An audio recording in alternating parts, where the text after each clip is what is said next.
Kepada pihak TikTok Malaysia dan juga kepada seluruh pihak yang berkenaan, saya ada satu soalan yang hendak ditanyakan kepada anda. Mengapakah anda begitu cuak sekali, begitu takut sekali dengan suara rakyat, terutamanya mereka yang menyokong perjuangan Palestin? Kenapa anda mesti hendak menyekat suara mereka ini? Adakah rakyat Malaysia sudah tidak boleh melaksanakan hak mereka yang tertakluk di bawah Perlembagaan Persekutuan Perkara 10-1-A? Cerita ni macam ni, tuan-tuan dan puan-puan sekalian.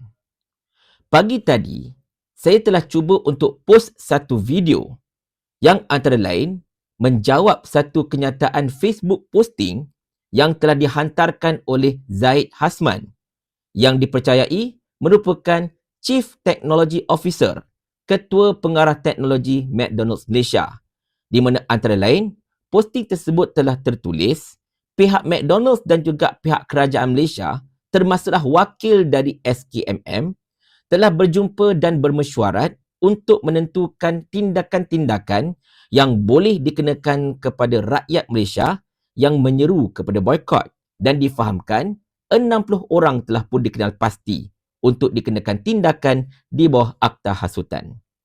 Video saya tersebut antara lain telah mengulas tindakan itu dan juga menyatakan bantahan serta kritikan saya terhadap apa yang cuba dilakukan oleh McDonald's Malaysia, yang di mana seolah-olahnya cuba untuk mengawal kerajaan Malaysia dan juga untuk meminta kerajaan menyalahgunakan akta-akta yang berkaitan untuk menutup suara rakyat.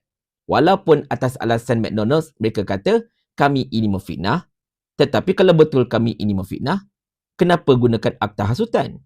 Kenapa nak gunakan akta SKMM? Kenapa tidak saman sahaja semua yang menyeru pada boikot ini kalau betul mereka itu memfitnah?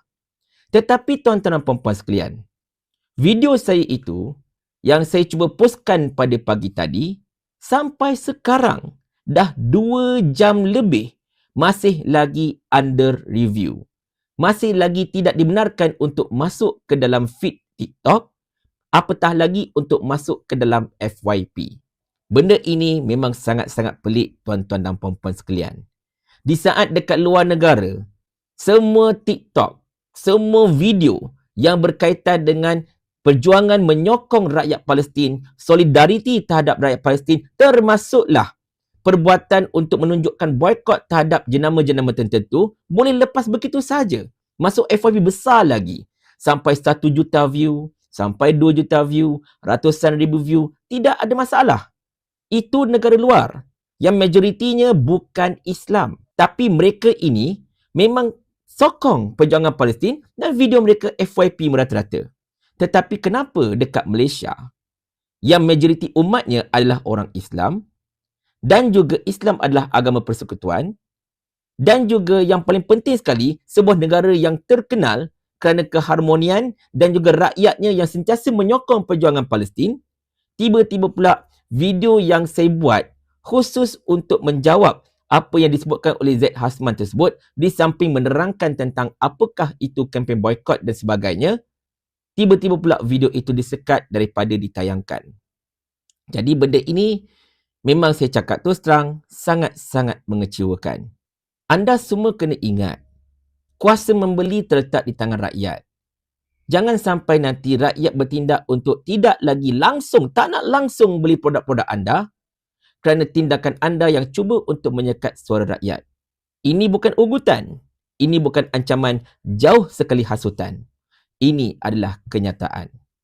Jadi kepada pihak TikTok Malaysia, saya seru, customer anda yang paling besar ialah para pelayar TikTok ini, rakyat biasa.